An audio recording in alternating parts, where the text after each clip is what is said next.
Anyway, welcome to Mary Wieden You. Glad to have you along with us today, everybody.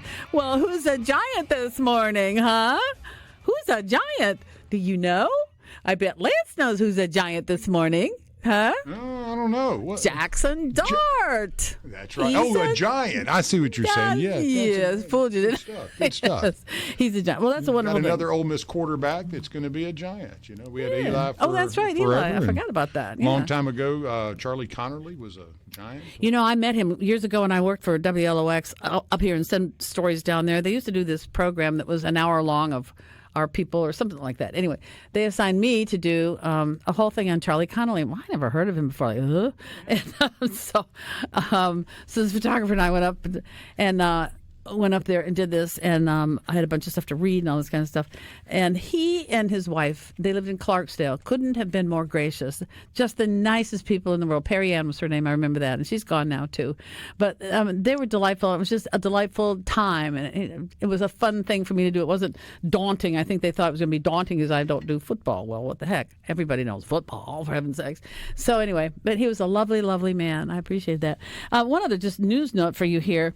Terrible thing happened in Richland, not Ridge, Richland overnight. The police stopped a vehicle on Highway 49 for whatever reason, and the officer got out, and I guess as he was approaching the vehicle, the guy inside started shooting at him, or person inside. I don't know if it's a guy or a woman. I don't know how many people are inside. And guns are going left and right, and the suspect was shot dead. Don't know if there's anybody else in that vehicle. And the officer was okay. He was taken to the hospital, though I think he was slightly wounded, but had not been released. Name's not released yet on either of these people. Traffic is going as you would expect for traffic, but terrible thing. Everybody's got that. So Thank you for the update on that, too. It was hard to find information this morning. Well, and it's going to be hard to find information on it because there was a lot more that happened than what we know. That is the voice of Darkhorse, the founder, she knows. Founder, CEO, and reporter, which you love. And, right. and I'm happy to see you back at it. Good to be here. I just could tell that that things were different because it had an edge to it that it had you in it. Darkhorse, because I know you went off and did some other things, but I took a job with Pearl for a few minutes, and it was about 6 months, and it was a great place to work. There was nothing wrong with working at the City of Pearl, but we did some business deals, and so I was able to go back to Darkhorse full time, and because of that, I had to leave Pearl. But I always make sure and throw that in there. Pearl was a great place to work. I would have stayed forever if some things hadn't developed with Darkhorse. Wow, wonderful to hear that. Yeah. Well, crime reporting is your thing, and you're still working on. Will always work the Jessica Chambers story. Correct. Until that is resolved. Sheriff Tucker in Madison County will always work the story of Myra Lewis. Myra Lewis. Yep. And you know who Pace, Martin Pace over in who his is, who his person is, who his case is.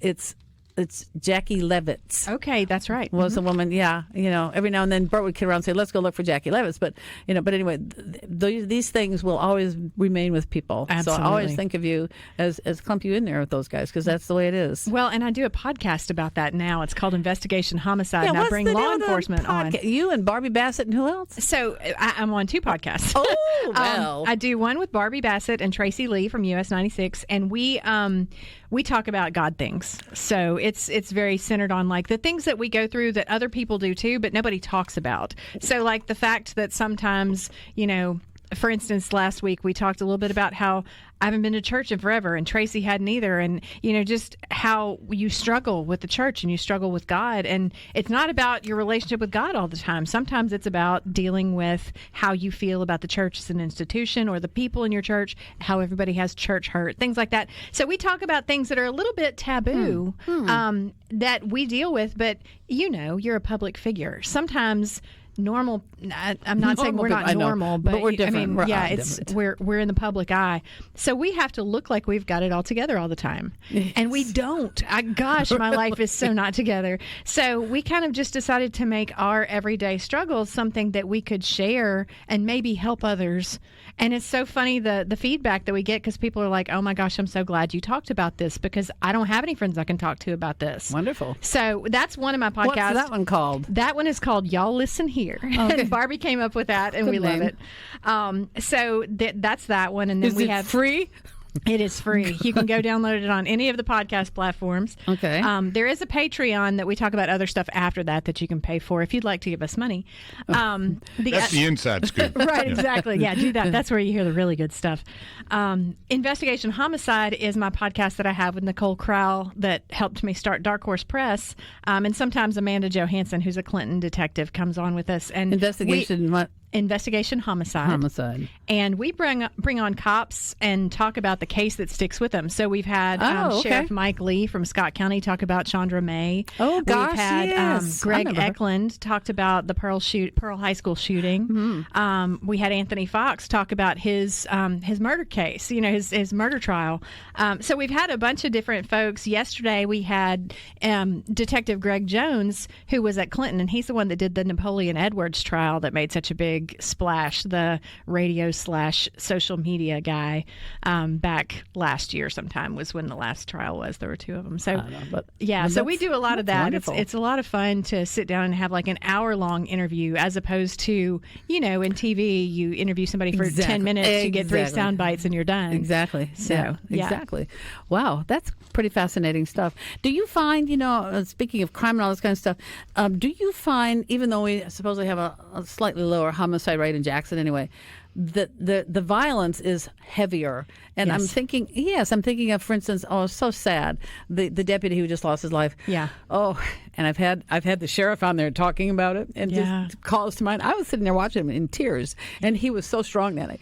Tyree Jones, he was so strong, he was telling the story about this guy and what had happened, everything. I thought, he's holding it together, and he's been on the show since then, and he's, working through and all that kind of stuff. Sheriff Jones a hard thing. Was such a strong, and the thing about him, that he was a strong leader through that, but also he was, for lack of a better term, I'm going to sound like the millennials and the Gen Z here for a second, but he was very emotionally available through it. So like when you talked to him, you could feel that he had feelings about it. Oh, yes, absolutely. And that he was very involved in this. And to me as a writer, that is so important because it shows that like this happened to us as a community and this happened to his department. It's not just a thing that, okay, so there was that, now we're moving on with our lives. This is a major impact. You could hear it in his voice. Absolutely. He was right on the edge. And speaking of things that will stay with you, Jessica Chambers. Absolutely. If people don't know how to, and I'll tell the story again. I've told this before. When it happened, you were on with Greta Van Susteren on CNN one night, and Bert and I were watching it, and she kept calling you Therese. And by the way, folks, this is Therese Apel. Yeah. Yes. And I said, doesn't she know that her name is Therese? And Bert goes, no, her name is Therese. I didn't know. Oh, we went through that with Greta's people. They made sure and asked multiple times how to pronounce my name, which a lot of those national ones did not. So it was kind of funny. I have always answered to anything close to my name. If you say Therese, I'm going to answer. But Greta, the fact that she went out of her way to say it right, that's a big deal. Yeah. Yeah. But it's now that guy, the alleged perp. Yes. Do you think he's the right one? Quentin Tellis, absolutely. Oh, okay. Well, and of course, I'm not supposed to have an opinion, but hey, what the heck? Having been as close to the investigation as I was, because I developed strong ties to each of the investigators involved, and I could call and talk to any of them. Usually, when you have a case like that, you have one contact. And I had a close relationship with each of them. As a matter of fact, still talk to the ones that are still alive. Ask if you do. I do. Yeah. The district attorney, John Champion, passed away of cancer a few years back. And then last year we lost Tim Douglas, who was the FBI agent that was on the case. So at this point, Scott Meadows and Paul Rowlett are still alive. And I do still talk to them. But yeah, I mean, that's a watermark for all of our lives. And Quentin Tellis is currently here in Mississippi, still serving out the end of an armed robbery or a burglary charge. I can't remember. He was serving 10 years. He went down to Louisiana for trial and then had a whole lot of things go on. And so they sent him back to Mississippi. Recently, they had that case was sealed. The judge had sealed it because he didn't want it to be a media circus. And long story short, Lacey Beveridge at the Clarion Ledger, she's in the Hattiesburg area there at the Hattiesburg American. But anyway, she filed with the judge to get it unsealed, and they did. And there's nothing new in the case, but the point was, we want to know what's going on with this case. And so I anticipate he's close to the end of his sentence here in Mississippi. Is he up at Parchman or is he down here? I think he's at one point he was at CMCF here in Rankin County. And that said, I don't know what happens in Louisiana. I mean, it's a strong case from everything I've seen and heard, but the judge is kind of a wild card.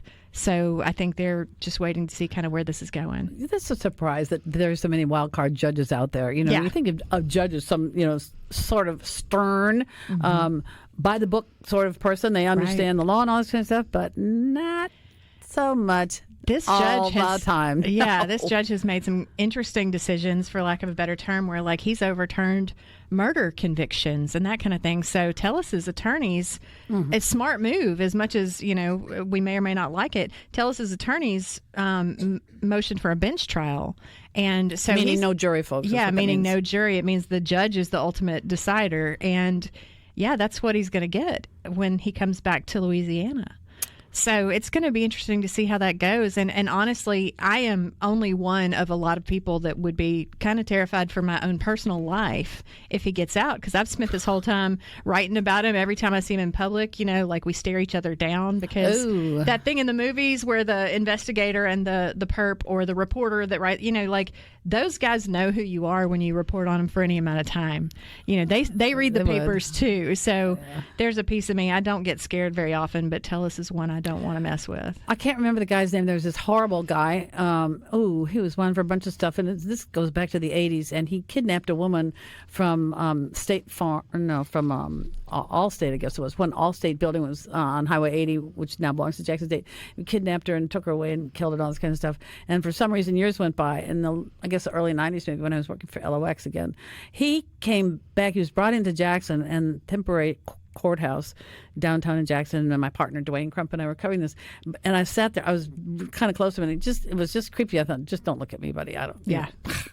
He didn't, thank God. I don't remember his name. Yeah. And I don't think I want to. There have been two in my life that I feel like, there was a very personal connection, and Tellis is one of them, and Corey Godbolt in Brookhaven that killed 8 people. Oh, he was the guy who confessed to you. Yeah, he confessed to me on camera. Yes. And I want to tell that story again, because Bert is in that story. Oh, it is. So when I first came to Jackson was when a suspect that escaped from a standoff came and turned himself into Bert Case. The guy came down the side. He had his one arm up, and he had his driver's license in the other one. And Bert's like, what? And Randy Tucker, this was his first day on the job. It's like he had been there less than a week. What? Yeah. Is this what my life is going to be like? But anyway, go ahead. So I had seen that day and thought, wow, if I could just be like that. Like, Bert Case is so awesome. And then I'm sitting there. I'd gone to this scene where, at the point that this is going on, 8 people were dead. And I knew that 8 people were dead. This is down in Brookhaven. Yeah, this is down in Brookhaven. And so I'd gotten a call at 2:30 in the morning that there was a deputy down and 3 other people at the time. So I hauled butt. I mean, 105 miles an hour I'm driving, and troopers are blowing past me. So we get down there. This suspect has taken a teenager and is on the run. They don't know where he is. He may be in Macomb. We don't know. So I go out to the scene of the first. There were 3 scenes involved. And long story short, back and forth, I end up at the 3rd scene. He has just killed 2 more people who the husband had returned fire and hit him. And he came out, and I was pulling up just as deputies, like he was on his knees going to the ground when I pulled up in my car. So I started recording. And because it was Brookhaven and I had worked there, they knew who I was and they allowed me to be there. They just didn't even mess with me. So they get him, and he's talking the whole time, just running his mouth, just blabbing. And so they sit him down, and at some point he looks at me, he sees the camera, and he's got this wounded arm, and he says, "Are they going to come see about me?" And I said, "It looks like they're seeing about you right now," because there was an ambulance coming down the road. And then he said something about, they should have just left me alone. I can't remember what he said. Like, I just want to love my wife and children. I said, "What about Deputy Durr's wife and children?" And he said, "My pain was not for him. He just got in the way."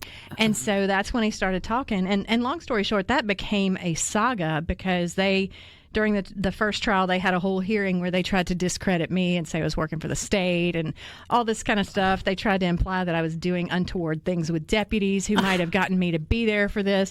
I mean, they threw everything at the wall. And how disgusting. What's crazy is they were trying to find out who my source was, and the public defender that was in charge of the whole thing, her name was Allison Steiner. She's since retired, and usually I'd leave her name out of it, but she was openly mean several times. And at the last hearing that we had an appeal before the Supreme Court, and I just saw her on the way out, and I said, you've never been nice to me, but I need you to know something. You could have asked me who my source was, and he wouldn't have minded if I told you. But since you came at me like that, you'll never know. And her answer was, well, I still think they should have been able to compel you. And I said, okay. But that being a long story to come back around to Corey Godbolt being the other one that I have had a personal connection with. Is he still alive? He is. He's on death row. Yep. Oh, okay.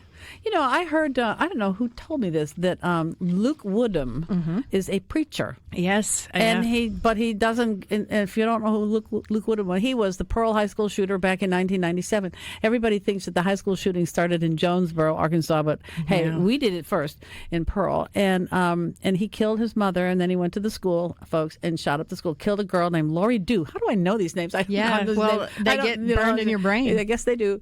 But Bert always wanted to interview him, and I suppose now he could be interviewed, but anyway, but he's a preacher, but he's only on campus on CMCF, I think he is. Yeah. Is that where he is? I believe he is. And I do know that, every 5 years when his parole hearing comes up, he does try to get out.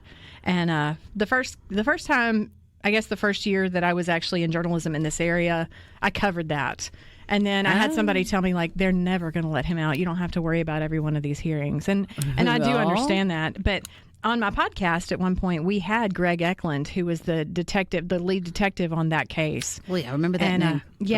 He's incredible. Just one of the best detectives was he in Pearl? Mississippi. He was Rankin County at the time. Okay. And to hear his story of that whole case was just takes you through all the emotions, Gosh, yeah, really. Unbelievable. Well, we got to take a break. We have not stopped talking, have we? No, which is wonderful. Okay, folks, this is Therese Apel, in case you don't know. It's not Teresa's Therese. Therese Apel. We'll be back. We got one more segment. Stay with us here on Mary Wieden and You. We're here with Therese Apel. She got one more segment with us. She's back at Darkhorse Press. You made me cry the other day. Did I? You had a story about the woman, what was her name? Last name? Evans, maybe? Tara Evans. Yes. Yes. And I even forgot what the story is now but it was a very touching story that you did. I thought, wow. Yeah. Well, so Tara is, she was a nurse, or she still is a nurse, but she was working at the burn center. She was the director at the burn center and was flying to North Carolina and had a stroke on an airplane. And so then she, went through a bunch of therapy and she came back and she had another stroke. So she and I went to lunch one day and we were talking about just the different things she had been through. And she's like, I just don't know how to cope with this. And I said, you want to write a column for me? Because she said that she was journaling a little bit. And I said, why don't you journal for me? Yeah. And so it's interesting, just watching the things that she's going through that are particular to her stroke. She's a little young for strokes, isn't she? Yeah. I think she's not. She may be 45, if that. Yeah. But one of the things that she talks about is just the different things that happen when she doesn't feel like she's controlling her emotions and I always look at it and I think, gosh, these are things that happen to her because of her stroke, but they're things that are relatable across the board, and you see how she's dealing with relating to her family and things like that. She's so vulnerable and she's so accessible, and you just love her because she's willing to tell her story. And it's just so neat to have her as a contributing writer. It is. And the story just sort of ended like, wait, I wanted to know more. Right. Well, so she has a column. So if you go in there, if you click up at the top, there's a link in there somewhere, and it's got a link to all the columns that she's written for us. Oh, okay. So really well done. Is she okay now? I mean, well, she has to be on meds of some sort. Yeah, she's on a bunch of meds, and she does therapy once or twice a week, and then she, I think at this point, she's still not clear to drive. But one of the things that of course, she's dealing with is like, I don't know that I'll be a nurse again, so what do I do in this next part of my life? Where's the job for me? And she talks about this in one of her columns that, she talks to people and they say, yeah, we'll help you find a job. And then those people that say they're going to call never do. And so you kind of relate to that too, because we've all been in that situation. Yes. Like, I don't know what I'm doing with the next phase of my life. And everybody says, oh, I'll help you. And then where are they? Really? Yeah. So, I mean, you and I both had career changes and that kind of thing. And you know how it feels. Yeah. various incarnations. Several. I mean, I'm coming up on 8 years on this show, though. Wow, 8 that's years. incredible. That's like, whoa, how's that possible? Well, It'll be and 8 years in June or July. I think journalism is just changing so fast, and literally anybody with a phone can say they're a journalist now. So we have to be willing to adapt, and what that looks like some days is way different than others. You're a real one. A lot of these people just come and go. I won't say the name, but people with childish names Sure. on television.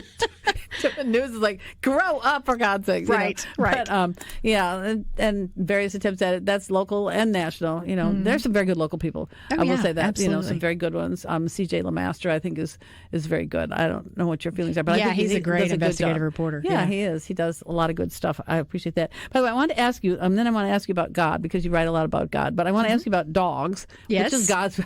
By the way, very, very weird that is how a dog is spelled, God backwards. But are dogs that are in service to the police? Yeah. Are they ranked as? They're ranked as officers. Sure. Do the perps who hurt them, do they get the same punishment as they would to a human being Yes. in Mississippi? I don't know if that's a national thing or a local. Well, and I don't know what the specific state law is, but the point we is do have- you shot whatever. You've shot an officer. A law enforcement officer. Yes, I was. Yeah. I've been thinking about that since a couple weeks ago. What was his name? The dog, not King. What was his name? Max, whatever his name is. Now I'm going to have to look Tank. it up. It's Tank. Yes, Tank. That's right. Yeah. Yes, Tank was hurt, but Tank's okay. I don't know what. Man, what he happened scared to him. us though, didn't he? They were Yes, saying like, that. ooh. Like the first thing I heard was that they had killed him, and of course at that point I'm mad and I'm hurt and I'm crying, and then somebody sent me a message that no, it doesn't look like he's looks like he's going to make it. And Well, the it's officer did too, by the way. The Yeah, officer was yeah, not hurt. everybody's Right, okay. Everybody's okay. But yeah. They stayed. I think he stayed overnight at the place in Flowood, Right. The animal emergency place, and I hope that there was no charge for that. Or there wouldn't be. I don't know. I don't think there would be. But Right. I think that's pretty wonderful. And apparently Malinois, you used to have a guy at Pearl. Was it Chris Piku? Chris Piku, and yeah. he was passed away. Yes. but he was a trainer. And I always wanted to have him on the show, and I never got around to it. His legacy will last in Mississippi for decades and generations to come. Chris Piku was the best when it came to dogs, and losing him is, just a huge loss to law enforcement and to humanity, but especially to law enforcement. Does he have a son who's in the? He has a few, yeah. So I don't want to list them all because I'll leave somebody out. But I think he has 3 sons that I have met and a daughter. And then he may have another one past that. And forgive me if his family's listening. I'm not sure. Any of those doing the same kind of dog work that they inherit from him? So I know there are several that are.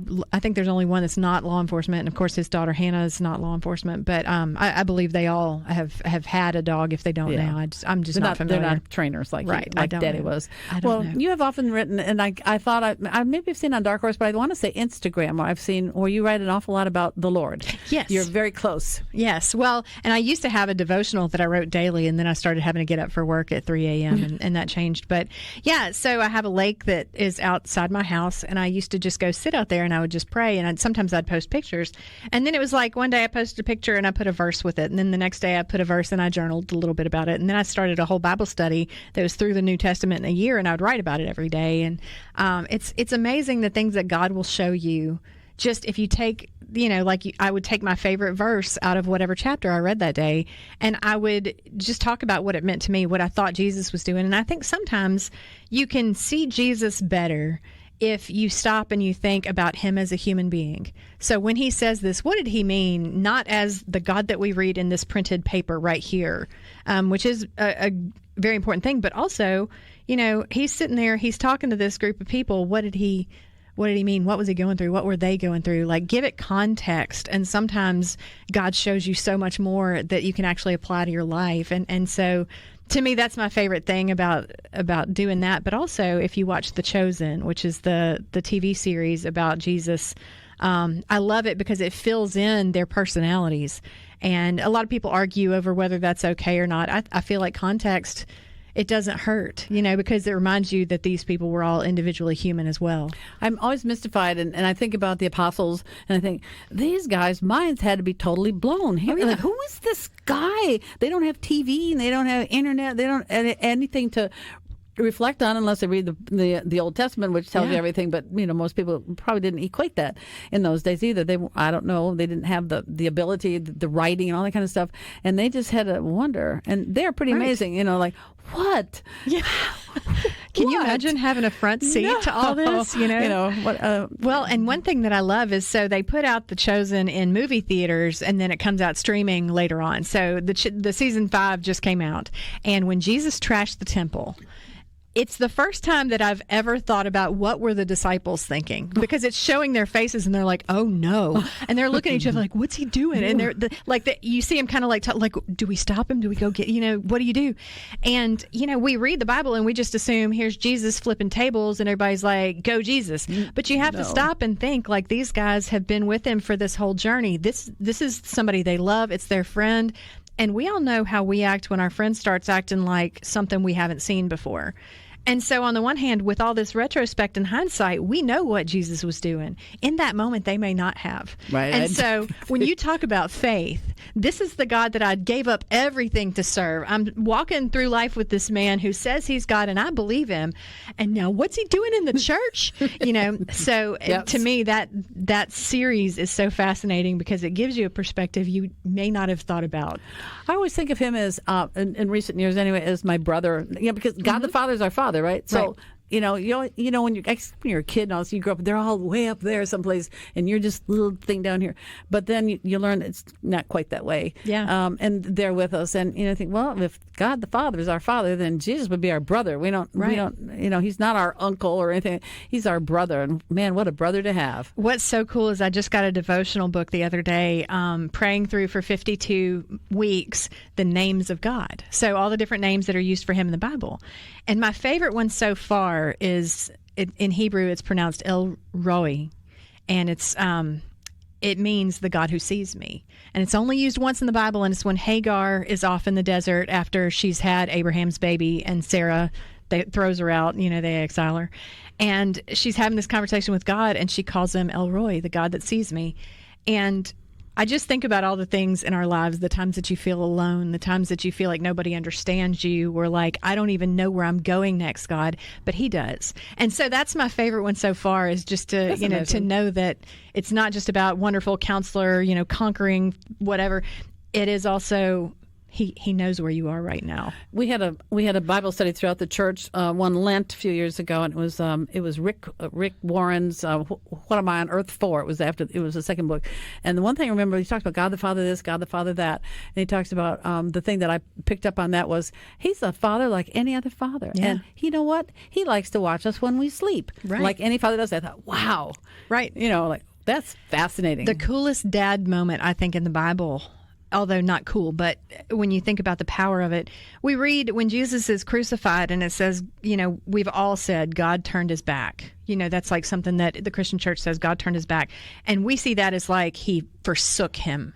And yes, in that moment, Jesus was dying for our sins and going to hell, and God could not be a part of that. But the fact is, I believe God turned his back because he couldn't look.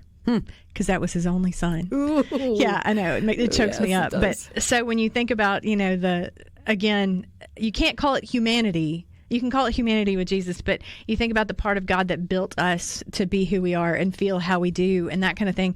And that's the God that deals with us every day. And sometimes I feel like we've built him into this God of rules and hard lines. There's this older gentleman with a white robe and a beard. Right. He's not that. I don't know what he is, but he's not that. Right. Well, and could be, but I'll tell one more story. Yeah. I don't know what kind of time we have, but probably not a lot. I watched a documentary about life after death. Always making this go. Right now? 10 seconds? You got about a minute until the break. Oh, okay. Okay, good. Until the music kicks. Okay. So anyway, long story short, this girl actually died and went to heaven. And during this time, like she's expecting judgment. And so it's like she's seeing these scenes from her life, and they're all the times that she showed love, like feeding a stray animal or, helping somebody move or whatever like that. And in that, she had said, God, if you'll just let me live, then I'll spend the rest of my life serving you. So after she's seen these scenes, she wants to stay in heaven, and she says, God, can I stay? And he said, no, now you work for me, and sent her back. But she said in that moment, she realized it's not about any of the rules. It's not about judgment or sin. It's about who we love while we're here. And that changed everything for me. Wow. So, wow. What was that from? It was from a documentary. I'll send you the link. I can't remember what it was yes. called, but I'll send it to you. Fascinating. Yeah. And there you go. Perfect Yep, time. there it is. Absolutely. Listen, we're going to go to Taste of the Mediterranean after this. Awesome. Yeah, that'll be fun. So thank you so much. Good luck with Darkhorse. And Thank keep you. doing it. Keep kicking it out. It's wonderful. Thank you so and much. We'll come back and keep writing about God, too. We like that. Thank you very much, Mary. It's good And to I'll be have here. to find you on your podcast. Absolutely. Podcasters. Both of them. Both of them. All right. Thanks. We'll be back in just a few minutes. Trying to fool me. Welcome back to Mary Wieden You. Well, we're turning our attention on something completely different, to our Greek community, who always has had in the past wonderful festivals. In fact, the one from 2 years ago, remember that one was really big and really good. Didn't have one last year. But there's something coming up next week. Is it next week or 2 weeks? It's on next, the 7th. Friday. It's the May the 2nd, Mary. May the 2nd already. I can't believe it's May already, right? And that's Will East, who is, well, he's our company vice president of something programming, and he keeps us going. I'm really the janitor. Yes. They keep me around to clean and clean up trash all the bins messes empty. that we make, right? Here in the studio, Will East, and also a member of the Greek Church here in Greek Orthodox Church here in Jackson. By the way, I thought it was really great that Easter Sunday was the entire Christianity of all, and it was Passover. Yes. I mean, I think that was really great. That was a wonderful thing. But then it got, the world got stunned the next day with the death of the Pope, and that kind of, put the kibosh on things. But anyway, so you're going to do the Taste of the Mediterranean, and so Ellen, how do you say your last name? Hontzas? That's perfect. You did it perfectly. Well, I tried to do that kind of stuff. But so tell me, what y'all planning on Taste of Mediterranean? Where's it going to be, and when's it going to be, and what's going to be there? Well, it will be next Friday, only 1 week away, on May the 2nd, and it's going to be at the Old Capitol Inn downtown, and the time is from 6 o'clock until 10. So get there early so you can enjoy we call hors d'oeuvres mises. So you can have appetizers, and then there's also a wine tasting part of it that you can. It's a little bit more expensive, but if you do or don't, you can do there that day. And it's all Greek wines. It's Yeah. been selected by us. Is Ouzo? I don't know. Is I would ouzo imagine wine? we'll have some. It's not wine. Explain what ouzo is. So it's like 99% alcohol. It's good for degreasing engines and killing brain cells, Yeah. Mary. Oh, there you go. People drink it straight over ice, and I don't know how they do it. It is not my taste. I can tell you that. Wow. But anyway, you're going to have a wine tasting part. Wine tasting Yes. with Greek wines. It's been the list has been compiled by sommelier Val Selman, who is incredible. She did ours 2 years ago. So Greek wines, and then the Greek food is going to be kind of the highlight. And Ellen, I can't pronounce half of the things that we'll be serving, which is how you know they're good. When you can't pronounce it, you know it must be And good. don't ask questions. But all Greek food is good. We're going to have lamb. We're going to have chicken, not pastiso, but we're going to have spanakopita and tiropita, which are cheese and spinach-filled appetizers. And then orzo, minestrone, like instead of for our starch. And Pete Estratiu is preparing the food, and he is an excellent chef. So I always think that a good Greek salad, there's just, there's a wonderful Greek salad, and I just love that. Yeah. Everything else is nice, but give me a good Greek salad. with feta cheese. Yes. You cannot leave the feta cheese out. And then we're also going to have lots of dolmades that Yaya, her name is Desmond Mankafakis at Yaya's Sweet Kitchen. She is preparing those, and she's also an excellent cook. So Yaya's Sweet Kitchen? her Greek kitchen. Oh, Greek Yaya's It's Greek on, kitchen in Ridgeland. Her name is Yaya, Yeah, it's though. on- Like, Her name is Despina, but the name of her restaurant That's is it, yeah. Yaya's. Right. So Yaya's is excellent food. They're from Rhodes, correct? They're from the island of Rhodes, and that's the little 12 islands where my grandparents were from, not from Rhodes, but the one called Castellorizo, which is the tail end of the 12. Right. okay. When was the last time you were in Greece? It was 5 years ago. My husband and I have been 7 times to Greece, and the last time, unfortunately, we had to cut our trip short because both of us got sick. That's not supposed to happen. No, not on a trip, but we took, for our 50th anniversary, we took our entire family. Just about broke us, but anyway.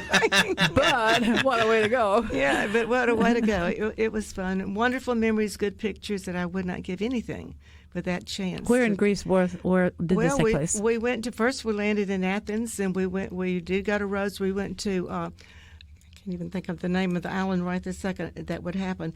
Went to several islands, and we like the ones that are not so populated. Okay. In other words, we mark off Santorini and those. Oh, okay. Because Well, Santorini is supposed to be hot stuff. it is, right. Beautiful. Will, have you but ever all been to of Greece? I've been Yes, you have. 4 times. Oh, Yeah. I believe. so I forgot Joey came from there. Yeah, that's right. We go to we usually go to Patmos, which is where my wife's family is from. Which, if you read the Bible, that is where the Book of Revelation was written. And the church here in Jackson is Holy Trinity, Saint John the Theologian, and that Saint John is Saint John. Everybody's again, Saint you read John. the Book of Revelation. Yeah, it says, "I am Saint- John of Patmos." Yes. Right. And so that's the patron saint of our church. And this event is going to benefit our church, Holy Trinity, St. John the Theologian Greek Orthodox Church, but also it's going to benefit We Will Go, which is a fantastic organization in the Jackson metro area, which benefits underprivileged children. They have after-school events, a lot of great stuff. Wow, we know there's going to be some great food next week, and so there's going to be music and dancing. There's going to be music and dancing, so you put your music and dancing shoes on. Well, Will was the DJ the last time, I think, weren't you? I helped out. Yeah, I helped out. I put together. Got the voice. I put together some stuff, Doesn't he? but we need to sell some tickets. Okay. And the only way to get into the event is to buy your tickets online at GreekJacksonMS.org. That's GreekJacksonMS.org. You can buy the regular ticket. You can buy the ticket with the wine tasting. It's an excellent event. And as you remember, Mary, you said it was one of the most fun events you'd been to in quite a while. Yes, absolutely. It was really a lot of fun. I can't remember. Oh, was it in 23? It was in 23. Yeah, that was it. I Yeah. couldn't try to dance because I just had my second hip replacement in January. Yeah, I was an ice skater. Wrecked my hips terribly, just crashing and banging on the ice. And so, so I couldn't dance, and it really, I wanted to do that. So the dancing is very fun. Yes, and it is. Greek dancing is really fun. It's just very festive. My It's wife fun. Carrie, you guys made them dance growing up, didn't you? You forced them to dance. We enjoyed it, actually. It's fun. There's no wallflower at a Greek party because we dance in lines. see? So if you just hop up and try to learn, and it's easy to catch on. It is. It is. Yeah. And the line dances are too hard, but this is not. It's just great. It just feels really good. It It's does. lots of fun. And so, are you going to break dishes? I don't think so, not this time. Okay. People wonder what is breaking dishes about. Yeah, It's- and even so- in Greece, that's done rarely. They don't. But it's a special plate. It's not. It's like made of some kind of plaster. It's not a glass china that can hurt don't break- somebody. So at my wedding, we broke plates, and I actually cut my wrist. I still have a scar from it. While we were breaking plates, and of course I didn't realize it until halfway through, and so I was bleeding everywhere at my wedding. So, How nice. so we have to be a little cautious with the plate a breaking. good reason for us not to break plates. Right. Well, there'll be there'll be dance, and it won't just be Greek dancing. By the way, it's regular rock and roll, yeah. I suppose. Well, you put the music together again. It'll right? be mostly Greek music. Well, that's good. It's going to be the idea is instead of flying what all the the way heck? to Greece, we're going to bring Greece to Yeah. you. Taste of the A night in Mediterranean. Athens, right? Yes. And by the way, the food is very good at Old Capitol. Yeah, and anyway, Yeah. if you're eating there, their food is quite good. It Well, doesn't our- taste institutional. Our food is going to be provided by Philo's Mediterranean out in Gluckstadt. Oh, who that'll be excellent. excellent. Yeah, really. Wow. Wow. He was born in Greece. Oh, Correct? yes, he was born in Greece. Yeah. Pete was, and his brother Steve, right? But then they came over here when they were probably 7 or 8. I They went were to the just grand young. opening out there, man. That stuff's delicious. It's delicious. Very good. When was that? It is. How long ago was that? The grand was a grand few opening? years ago. 2 years he's been, yeah. been Something there. like that. Yeah. I used to like to have Pete Costas. We knew, Pete and his- Mary Maria. sure. They're both gone now. I know. But I'd like to Bless have him. him. He was great friends with Bert Case. Yes. He sold Bert Case Bert's first beer. At the Shamrock Drive-In. Yes, that kind of stuff. And so they were lifelong friends, and Yeah. just wonderful food and all that kind of stuff. He was my husband's cousin, Pete was, and Maria, so they were dear friends. They're all related somehow. Yeah. you learn this. First, being a Mississippian, everybody's related. Then you come to the Greek community, and everybody else is. If you aren't related by just by being a Mississippian, then you're going to get. That's a wonderful thing. How big is your church now? How We have many families? about 60 families, I would say. But Yeah. we need to grow. We love to have people come and visit, and we do get a lot of actually the Orthodox faith is on a real roll. That's good. And if you haven't been to our church, it is incredibly beautiful inside. We've recently redone. How do you pronounce that? The iconostasios, which is the icon screen. Iconostasios? Iconostasios? Iconostasios. Yeah. Right. Iconostasios. Yeah, It we is- painted it beautiful. outside, and I think we needed a little facelift, but it's beautiful on the inside, and everyone is welcome. We cordially invite you to come to a service. I'm Catholic, and I was asking Mary what the difference was. Well, a lot of it has to do with the Pope, Yeah. the papacy, because you don't believe in, the papacy. Yeah. And I'm trying to remember what she said about the Apostles' Creed, or maybe it was the Nicene. I'm not sure Yeah, now. the But little word that was added, filioque, that was added to the creed. you just So put- because of that, they broke up. Well, It was kind of like if you hold your hand up and your thumb is over here, that's the way Rome was. And the other 4 centers were closer together in more of one mindset. So because they Okay. believed in councils instead of just Well, one pope. the beautiful thing of it is it's all about God. Anyway. Absolutely. That's all these It's churches are about God. Jesus Christ. Yes. Exactly. That's right. Absolutely, and that's what made. GreekJacksonMS.org. Okay, got it. I'm gonna Go buy your I think ticket, I should, Mary. I should post this. I got Post your. it for you us. think I should post something in Greek? Greek GreekJacksonMS.org. MS. Not JXN either. The whole word. Yeah. The whole Okay. word. All right, so it's next Friday night. Next Friday. Yes. And next Tuesday night, I'll tell you something about Raphael Semmes. He was supposed to play with the Mississippi Symphony Orchestra last night, but it got canceled because of the rain. So, you think of Raphael as, Yes, rock and roll I love stuff. him. He's playing with the Symphony Orchestra. Wonderful. Next Wow. Tuesday night. Yeah, anyway. All right, so that's really good. Thanks for coming on, you guys. Thank you for having us. Thank you so have a much for good having us, and weekend. see Nice you meeting next you. Friday. I hope. All right. Good to Everybody, meet you, too. bye.